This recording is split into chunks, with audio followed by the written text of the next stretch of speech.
States easing COVID-19 restrictions have sent a lot of Australians back to shops, but according to our next guest, not the time for retailers to be complacent.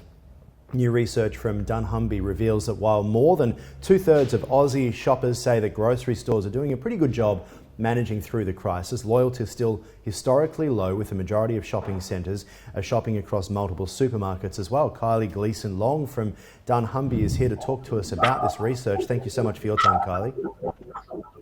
No. Very interesting that people are still not showing much loyalty at the moment through this. Why do you think that is? I think in Australia, typically loyalty has been low, certainly compared to many of the markets that we deal with globally. dunnhumby is in about 40 countries around the world, and Australia has always been lower in terms of loyalty. But in terms of this particular moment in time, we have seen a lot of shifting of shoppers going to, trying different outlets. And so, for example, particularly the local IGA stores, you'll see a spike in attendance there as they go to their local store. The challenge for retailers will be, well, how do you maintain this going forward? How do you lock shoppers in who typically have not been loyal to your business? So when we're talking about shoppers, in this case, you're talking about generally supermarket shoppers, so the big kind of the Aldi, the Coles, the Woolies, as well as you mentioned, IGA? Yes, that's right. It's interesting because so many people say I'm a Coles shopper or I love Aldi, etc. And you don't colloquially believe that people swap over, but the research is showing that they do. Absolutely, and particularly during this crisis point, we've seen a lot of switching between supermarkets, and we've also seen much fewer shops. So whereas traditionally you would have seen people on average, going 3-4 times a week to a supermarket, that has significantly reduced to 1 or 2 times a week with larger grocery shops, as people are trying to minimise the amount of time they're in store. Now that goes back to what we would refer to as part of this study, as part of the worry score. And what the worry score is it takes a measure of how shoppers are feeling about, yes, the COVID-19 situation in general, but also how safe they feel going into stores themselves. Yeah. Now, Australia, again, as you mentioned, in the introduction, our worry score is significantly lower than what we see in other markets. And that's a reflection of the types of things that the grocery retailers themselves across the board have done to make shoppers feel more secure while they're shopping, but it's also a reflection of people's confidence in how the government themselves has handled the pandemic and the way they've brought in restrictions. I'm just interested in terms of the behaviour side of things though. How much does your research talk about people have actively gone out to try something different because it's a time to do so?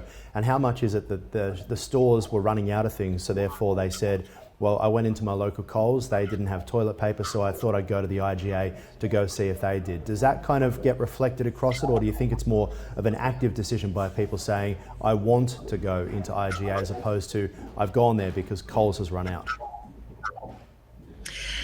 I think in a lot of instances, it's a case of what is my closest supermarket. So as we went into that lockdown period, and that is lessening now, it has been a case of which store is closest to me. Certainly, though, when we saw things, for example, like toilet paper running out as people panic bought and stockpiled, you definitely saw shoppers having to move around for those or make do.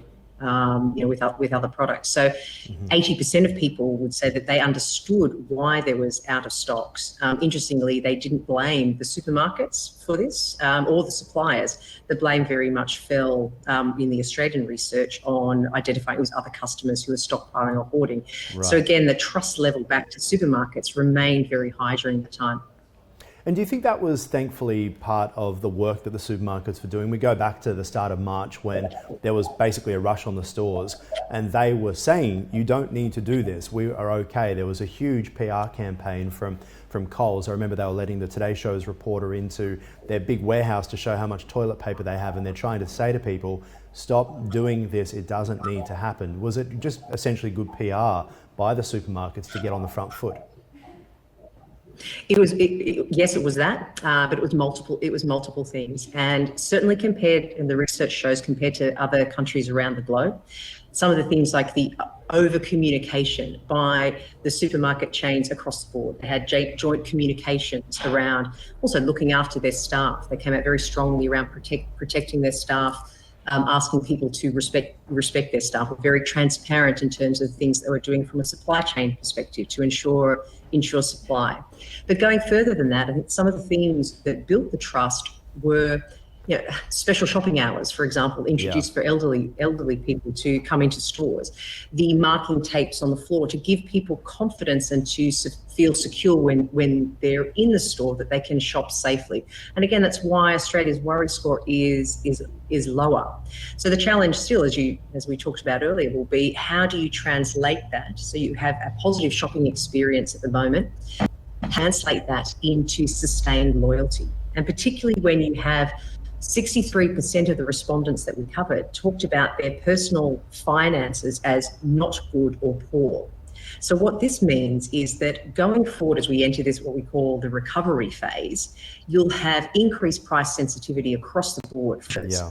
So that will be the challenge for retailers. How do you maintain loyalty as price sensitivity becomes an increased or new norm? That must be something they've been used to for a little while, though, because ever since Aldi came into the market, it's pretty much forced Coles to go a bit more down market in terms of price. You think of their down campaign, for example. Woolies announced that they were going to go and cut all their daily items to try and get in on that price war too. So is it just an extension of that, or do you think they'll have to go further to try and win people over or keep their own customers? I think they'll have to go further. You're right insofar as saying that price sensitivity has always been a factor within not only Australia but all markets. What we're seeing now, though, is because of the unemployment rate surging, because of people's uncertainty about the future and whether their income is going to be sustained or what the future is going to hold, when you hear reports of the economic impact has not been fully felt yet, I think that means there's a greater proportion of shoppers are going to be more concerned about price. Yeah. So that's going to be the challenge. How do you offer value? And that doesn't mean necessarily you have to spend a considerable amount more money on promotions, both suppliers and retailers. It's about really understanding where do they need to be sharp on price, what are the items that matters most to shoppers, and getting the value equation right there. And their data typically will help them do that through their loyalty programs. And just finally, is it a difference between country customers and city customers? Almost feels like choosing a supermarket is a first world problem when you go to a lot of regional towns and they're losing their local IGA, etc. Do you think that this is something where you can see the similarities between both country and city customers, or is there a difference? The research that we did didn't give that split so much between country and city, but what we do know from experience, say for example with an IGA store in the country, there is fewer choices. Oftentimes people in country communities only have the option of one store, but likewise for those stores who themselves may be struggling because they're often in drought locations, etc. So financially they're already doing it tough. But they can also offer value by being smarter about where do they need to be sharp on price. And again, the data will help inform them how to make those choices. So it's even more important in those stores that they think about how they offer value to their customers. So interesting, Kylie. Really appreciate your time. Thank you so much. Absolute pleasure.